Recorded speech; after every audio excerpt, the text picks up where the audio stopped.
Good morning. I'm happy to be here with you today. For those of you that I haven't had the chance to meet yet, my name is Joe Kraftchick. I'm a member here at Broadway and have been attending with my wife Heather and our 3 kids for about 7 years now.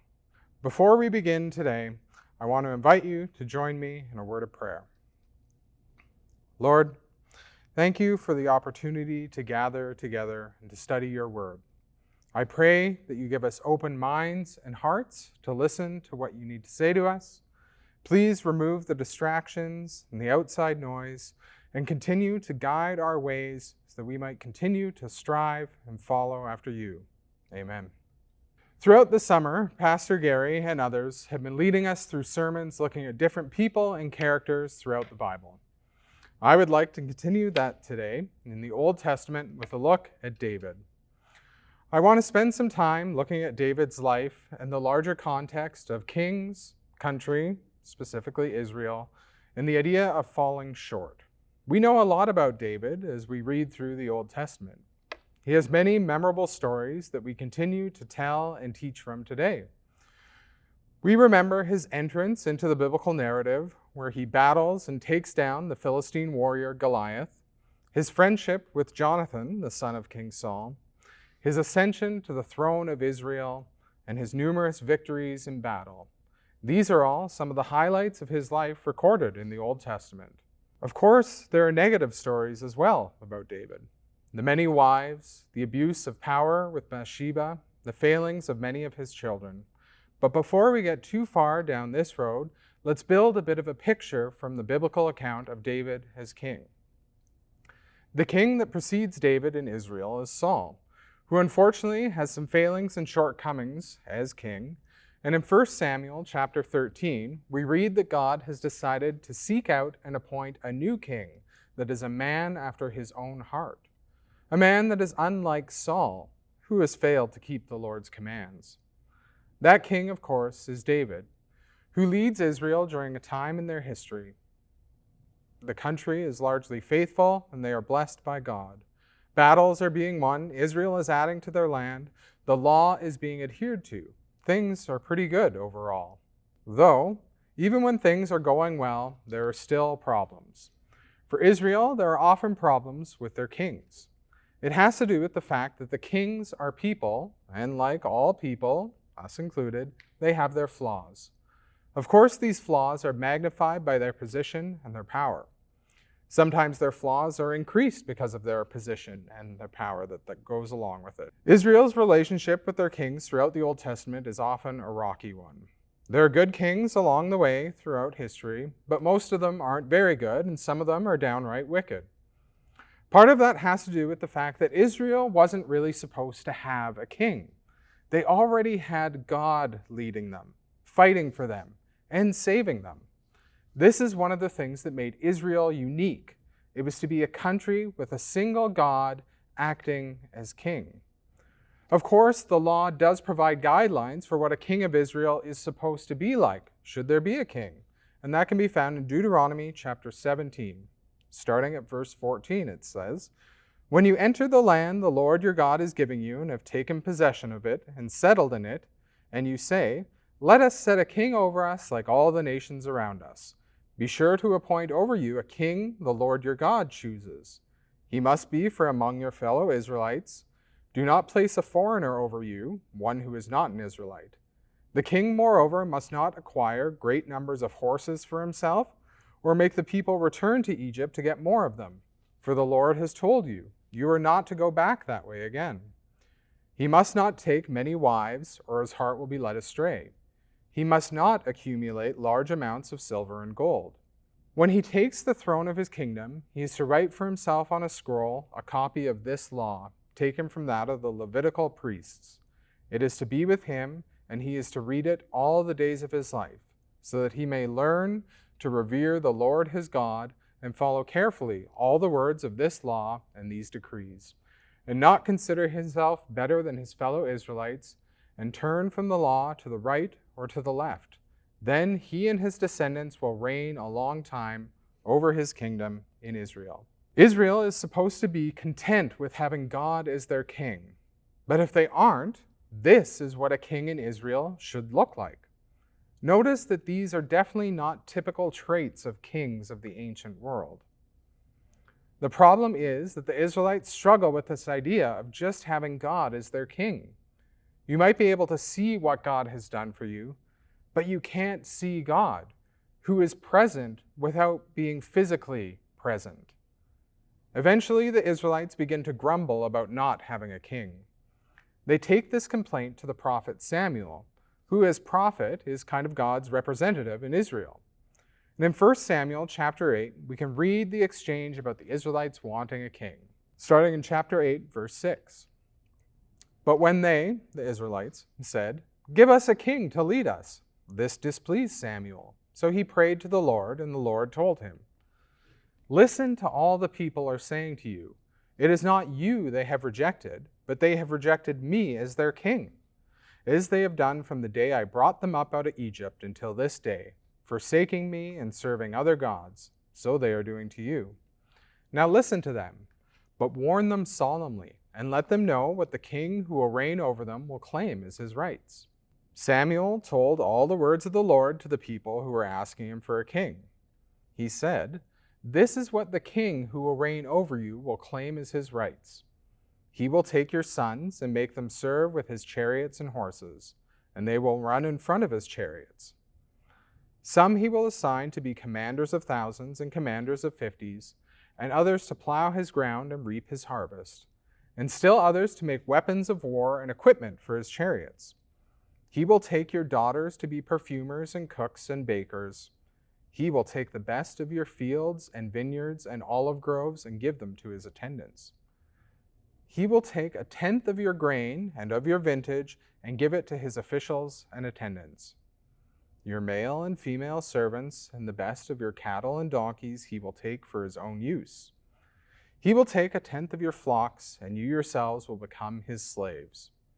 When that day comes, you will cry out for relief from the king you have chosen, but the Lord will not answer you in that day." But the people refused to listen to Samuel. "No," they said, "we want a king over us. Then we will be like all the other nations, with a king to lead us and to go out before us and fight our battles."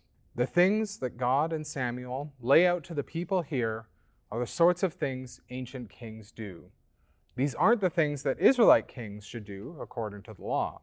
In Saul, Israel had a king who was very much like an ancient king, who did these things that Samuel said kings would do. However, David is a contrast to Saul in that he is a man after God's own heart. David may be a man after God's own heart, but he is still a king, and we have to remember these texts about kings when we look at his life. The text about what a king of Israel should be like, and a text about what a king in Israel will do. David, being a man after God's own heart, leads to a largely successful run as king of Israel. His early reign is marked by faithfulness and blessing. However, as his life progresses, things become more problematic. The most infamous of these stories is the story of David and Bathsheba, starting in 2 Samuel chapter 11. I'm not going to read the entire text here, because we are likely all familiar with the main points of this story. David stays behind while the rest of the Israelite military is at war with the Amorites. After seeing Bathsheba, he uses his power and position to have her brought to him so that he can sleep with her. She becomes pregnant, and after David's efforts to cover things up fail, he has her husband, Uriah the Hittite, murdered. David is then punished by God when the child dies. David and Bathsheba have another child who will himself eventually become king. That child is Solomon. There's a lot going on in this story. It's very terrible and very sad. It's important to note that the story doesn't end with the birth of Solomon. In fact, even our chapter doesn't end the story with the birth of Solomon. Remember that this whole thing starts because Israel is at war with the Ammonites, and David has stayed in Jerusalem. It's a war account with the Bathsheba account in the middle. Now let's read to the end of the chapter in 2 Samuel 12. Then David comforted his wife Bathsheba, and he went to her and made love to her. She gave birth to a son, and they named him Solomon. The Lord loved him, and because the Lord loved him, he sent word through Nathan the prophet to name him Jedediah. That's not the end of the story, though. It continues starting verse 26. Meanwhile, Joab fought against Rabbah of the Ammonites and captured the royal citadel. Joab then sent messengers to David, saying, I have fought against Rabbah and taken its water supply. Now muster the rest of the troops and besiege the city and capture it. Otherwise, I will take the city, and it will be named after me. So David mustered the entire army and went to Rabbah and attacked and captured it. David took the crown from their king's head, and it was placed on his own head. It weighed a talent of gold, and it was set with precious stones.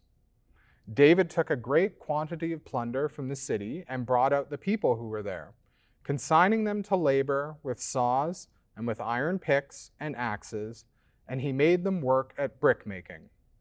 David did this to all the Ammonite towns. Then he and his entire army returned to Jerusalem. The incident with Bathsheba is not the one blemish on a spotless record of David as king. The birth of Solomon doesn't conclude a negative story and correct everything that has gone wrong to this point. In fact, you could argue that this story, an abuse of power by David, is a hinging point in his life and reign as king, and is really the end of him as a positive king for Israel. At the end of the chapter here, we have David who comes to fight against the Ammonites, only after it looks like Joab will capture the city and get the credit for doing so. After taking the city, David then has the crown taken from the Ammonite king and placed on his own head. He then takes the plunder from the city. He takes the people of the city and sends them to work with saws, picks, and axes, or they are sent to make bricks. Now, Scripture often is telling us lots of things without directly saying those things, and that is happening here. Because we today are so far removed from the time in the world of the Bible, we have to work a bit harder to pick up on some of these things. For instance, in these last few verses, the Lord is noticeably absent from the story. It's David who has the crown taken and placed on his head. It's David taking the plunder from the city. David takes the people, sends them to work, sends them to make bricks. The Lord isn't present during all of this. Then there's the fact that David, as the king of Israel, is sending the Ammonites to make bricks. This is a big alarm for us as readers. Brickmaking is the work that Pharaoh made the Israelites do in Egypt. This is the type of work that made the Israelites cry out to the Lord to come and save them. When we read that David is sending people to make bricks, we read that Israel has become like Egypt, and David has become like Pharaoh. This wasn't part of the plan for Israel, their king, or their people. Remember that this is the reality the Israelites signed up for. Remember their words we heard earlier in 1 Samuel 8. We want a king over us, then we will be like all the other nations, with a king to lead us, to go out before us and fight our battles. And that is precisely what has happened. The Israelites, as God's chosen people, were supposed to be different than all the nations around them. They were supposed to be unique, set apart, and intentionally different. The covenant that God made with Abraham in Genesis was that Abraham would have numerous descendants, that would be a people that would be set apart, living in a particular place or land, and that they might be different from the nations around them so that they might be a blessing to the nations around them. The problem with the Israelites asking for a king to be like the other nations is they start to look and act like the nations around them. Israel becomes a kingdom with a king that is interested in things like building an empire, taking plunder, fighting wars, getting more land, taking and enslaving other people. It is difficult for Israel to be a blessing to the nations around them when they are the same as those nations. It's such a problem that even when they have a king like David, a man after God's own heart, they still act like the kings and the nations around them. It is difficult to build an empire while you are supposed to be a blessing to all the nations around you. Now, when we read this today, it can feel a bit detached from our lives. Maybe we can't associate fully with the power dynamics of being a king in an ancient world. or we're not aspiring to build an empire for ourselves or our country. This is not an ancient problem, and hopefully I haven't done too much history to instill that this isn't applicable for us today. This is still something for us to keep in mind because it is about God's people blessing others. It's about reconciliation, whether that is Israel in the Old Testament or us as followers of Jesus today. Simply put, in our world today, we need to be aware of people, movements, political parties, positions, and systems that exert themselves and their power over others.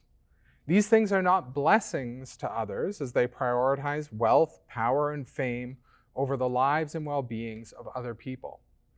As followers of Jesus and believing that all people are created in the image of God, we should be extremely aware of and on the lookout for these things, and actively standing in opposition to power dynamics that strip others of their dignity, rights, or their humanity. When I think about this topic, I think about the book of Revelation. Those of you that were here at Broadway a few years ago for our sermon series on Revelation may remember some of what I'm going to talk about.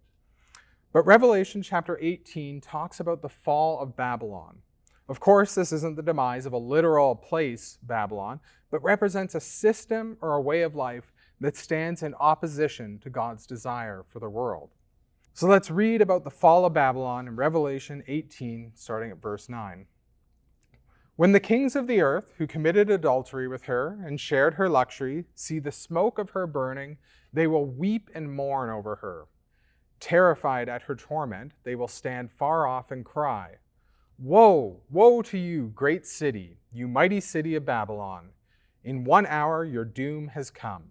The merchants of the earth will weep and mourn over her because no one buys their cargoes anymore.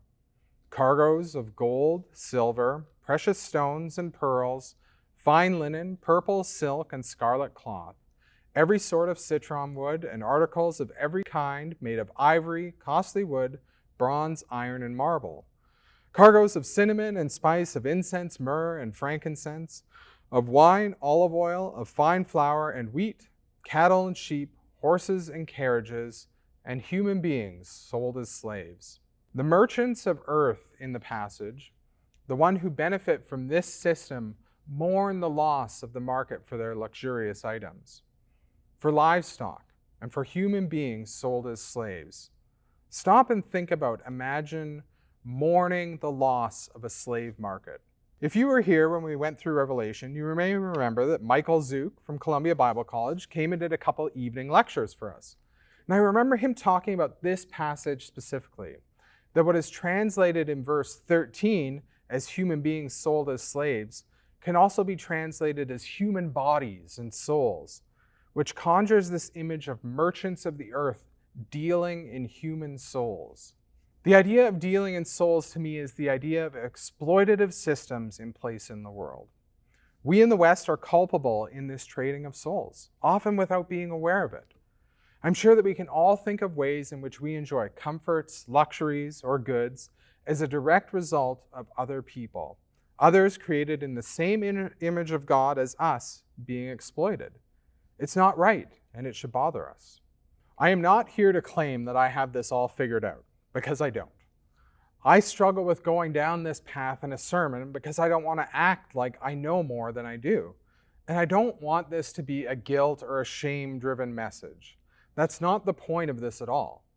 Instead, my hope is that this is an opportunity for me, for you, for all of us to look at some of the things around and consider what we can do. Where can we shine light into darkness? The reality is that we can't correct the exploitation and abuses and corrupt systems of the entire world by ourselves. We can't do everything. But we can likely all do something. And I remember when Heather and I heard Michael give this talk, we really decided to look for something that we could do. That thing for us was a small thing, but it was coffee. We decided that from this point we were only going to buy fair trade coffee. It's not a big thing, it's not a perfect answer. I'm sure there's lots of problems with it that I'm not even aware of. But if us spending a little bit more on the coffee that we drink meant that somewhere in the world it improved someone's quality of life even a little bit, then it was worth it. We can't do everything, but this is something that we thought we could do. The idea is that the world that we live in is a complex place, and there are so many things happening that we aren't aware of. The point is not to feel guilt and shame, but to be aware of these merchants of earth dealing in human souls. Look for the things that we can do. Many people doing small things is better than nothing. Being aware of the world that we live and looking for these systems is often the first step. We started today by looking at King David and what it means to be a man after God's own heart, but still ultimately falling short. The purpose was not to discredit David as king or as a person, but instead to consider the problems of powers and systems in the world, the things that impose on other people, strip people of their humanity. That should be troubling for us, as we believe all people are created in the image of God. To think about what it means for Israelites to be a different nation in the world, so that they might be a blessing to others. For us, what it means to look for powers and systems that oppress others. As followers of Jesus, to look for ways to subvert these systems, to be agents of reconciliation in the world because of the work that Christ has done for us. Thanks for tuning in this week. Go in peace. Be the light that shines on the darkness in your world. Amen.